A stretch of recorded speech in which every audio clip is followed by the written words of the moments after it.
അല്ല അതങ്ങനെ പറയാൻ പറ്റില്ല. ഇടതുപക്ഷ ജനാധിപത്യ മുന്നണി ഒരു പാർട്ടിയല്ല, വിവിധ പാർട്ടികളാണ് ഇടതുപക്ഷ ജനാധിപത്യ മുന്നണിക്കകത്തുള്ളത്. ഇടതുപക്ഷ ജനാധിപത്യ മുന്നണിയിലെ വിവിധ പാർട്ടികൾക്ക് വ്യത്യസ്തമായ അഭിപ്രായങ്ങളുണ്ടാവും. ആ അഭിപ്രായങ്ങളെല്ലാം ചർച്ച നടത്തിയാണ് ഒരു പൊതു നിലപാടിലേക്ക് എത്തുക. അതുകൊണ്ട് ഇക്കാര്യത്തിൽ ഈ കേരളത്തിൽ മദ്യത്തിൻ്റെ ആവശ്യത്തിനനുസരിച്ച് ഉൽപ്പാദനം നടക്കുന്നില്ല. അപ്പോൾ കേരളത്തിൽ ഉൽപ്പാദിപ്പിച്ചു കഴിഞ്ഞാൽ കൂടുതൽ തൊഴിലവസരങ്ങൾ സൃഷ്ടിക്കാൻ കഴിയും, കേരളത്തിൻ്റെ വരുമാനം വർദ്ധിക്കാൻ കഴിയും. അതാണ് ഇതിൻ്റെ അകത്തുള്ള പ്രശ്നം. എന്തായാലും ആവശ്യമുണ്ട്, ആവശ്യത്തിന് മദ്യം ഉൽപ്പാദിപ്പിക്കേണ്ടി വരും. അങ്ങനെ ഒരു നിലപാട് നേരത്തെ തന്നെ ഇടതുപക്ഷ ജനാധിപത്യ മുന്നണി സ്വീകരിച്ചിട്ടുണ്ട്. അതിൻ്റെ ഒരു തുടർ പ്രവർത്തനമാണ് ഇപ്പോൾ നടത്തിക്കൊണ്ടിരിക്കുന്നത്. ഈ കാര്യങ്ങൾ മുന്നണിയിലെ പാർട്ടികൾക്ക് എന്തെങ്കിലും അഭിപ്രായ വ്യത്യാസമുണ്ടെങ്കിൽ അത് ഇടതുപക്ഷ ജനാധിപത്യ മുന്നണിക്കകത്ത് ചർച്ച നടത്തി വ്യക്തത വരുത്തുന്നതിന് വേണ്ടി ഞങ്ങൾ ശ്രമിക്കും. ജലചൂഷണം ഉണ്ടാവില്ല എന്നുള്ളത് ബന്ധപ്പെട്ടവർ വ്യക്തമാക്കിയിട്ടുണ്ട്. ഇനിയിപ്പോൾ അതിൻ്റെ എല്ലാ വശങ്ങളും എന്താണെന്നുള്ളത് നോക്കിയിട്ട് ബന്ധപ്പെട്ട വകുപ്പുകളുമായിട്ട് ചർച്ച നടത്തി ആലോചിച്ചിട്ട് ആവശ്യമായ നിലപാടെടുക്കാം. അതിലെന്താ പ്രശ്നം എന്ന് പറഞ്ഞാൽ, ഇപ്പോൾ ലോക രാഷ്ട്രീയ സാഹചര്യങ്ങൾ പരിശോധിച്ചു കഴിഞ്ഞാൽ തീവ്ര വലതുപക്ഷം പല മേഖലയിലും മുൻകൈ നേടി വരുന്നുണ്ട്. യഥാർത്ഥത്തിൽ ഇന്ത്യയിൽ RSS സംഘപരിവാർ ശക്തികളുടെ നേതൃത്വത്തിൽ നടക്കുന്ന ഒരു ഭരണമാണിത്. RSS സംഘപരിവാർ ശക്തികളാണെങ്കിൽ മതരാഷ്ട്രവാദത്തിന് വേണ്ടി നിൽക്കുന്നവരാണ്. മതരാഷ്ട്രവാദം അങ്ങേയറ്റം വർഗീയതയുടെ ഭാഗമാണ്. അത് ഇന്ത്യയിൽ പ്രകടമാണ്. ഇത് നല്ല നിലയിൽ അവിടെ ഉപയോഗിക്കുന്നുണ്ട്. ഇതിനെ നേരിടേണ്ടുന്ന ഒരു ശക്തിയാണ് ഇന്ത്യയിൽ ഇന്ത്യ സഖ്യം. ആ ഇന്ത്യ സഖ്യം ശരിയായ രീതിയിൽ പ്രവർത്തിപ്പിക്കുന്നതിന് വേണ്ടി കോൺഗ്രസിൻ്റെ സഹകരണം ഉണ്ടാവുന്നില്ല. ഡൽഹിയിൽ കോൺഗ്രസ് മുൻകൈയെടുത്തിരുന്നു എങ്കിൽ ഇന്ത്യ സഖ്യം ഫലത്തിൽ അവിടെ രൂപപ്പെടുത്താൻ കഴിയുമായിരുന്നു.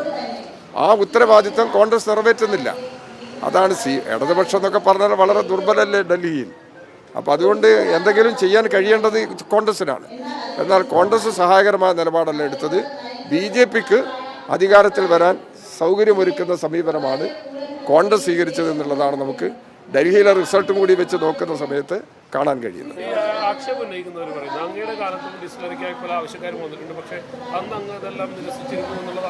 ഞാൻ നിരസിച്ചതുകൊണ്ട് ഇതിന് നടത്താൻ പാടില്ലാതില്ലല്ലോ.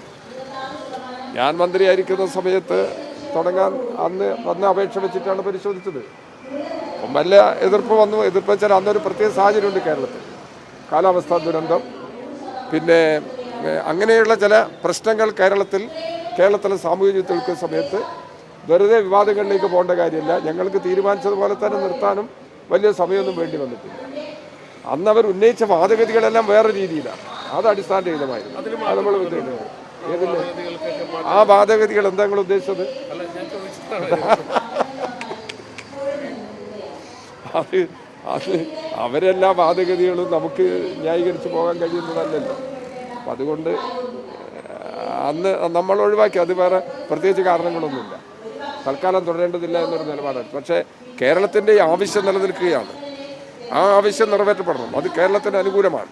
കേരളത്തിൻ്റെ വരുമാനം വർദ്ധിപ്പിക്കാനും തൊഴിൽ സാധ്യതകൾ വർദ്ധിപ്പിക്കാനും കഴിയും. അതിന് സഹായകരമായ നിലപാട് വേണം എന്നുള്ളതാണ് നമ്മൾ പറയുന്നത്.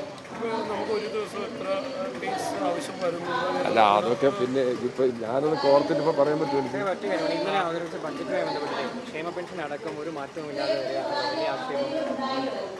ബഡ്ജറ്റിൻ്റെ പൊതു സമീപനം കേരളത്തിൻ്റെ ക്ഷേമ നടപടികളും പിന്നെ വികസനവും മുമ്പോട്ട് കൊണ്ടുപോകുന്ന സമീപനമാണ് സ്വീകരിച്ചിരിക്കുന്നത്. കേന്ദ്രം അങ്ങേയറ്റത്തെ സാമ്പത്തിക ഉപരോധം ഏർപ്പെടുത്തി വരികയാണ്. ആ സാമ്പത്തിക ഉപരോധത്തിൻ്റെ നടുക്ക് അതിൻ്റെ ഇടയിൽ ഇങ്ങനെ ഒരു നിലപാടിലേക്ക് നമുക്ക് പോകാൻ കഴിയുന്നത് കേരളത്തിന് മാത്രമേ സാധിക്കൂ. കേരളം ഒരു ബദൽ ഉയർത്തിപ്പിടിക്കുന്നതിൻ്റെ ഭാഗമാണ്. കേരളത്തിൻ്റെ തനത് വരുമാനം ഉപയോഗിച്ചുകൊണ്ടാണ് ഇപ്പോൾ കാര്യങ്ങളുള്ളത്. ഇപ്പോൾ 62 ലക്ഷം ആളുകൾക്കാണ് ഇപ്പോൾ പെൻഷൻ കൊടുക്കുന്നത്. ആ പെൻഷൻ ഇപ്പോൾ 1600 രൂപയാണ്. വർധനവ് വർദ്ധിപ്പിക്കണം എന്ന് തന്നെയാണ് ഇടതുപക്ഷ ജനാധിപത്യ മുന്നണിയുടെ നിലപാട്. അത് ഭാവിയിൽ അത് പരിഹരിക്കാൻ കഴിയുമെന്നാണ് ഞങ്ങൾ പ്രതീക്ഷിക്കുന്നത്.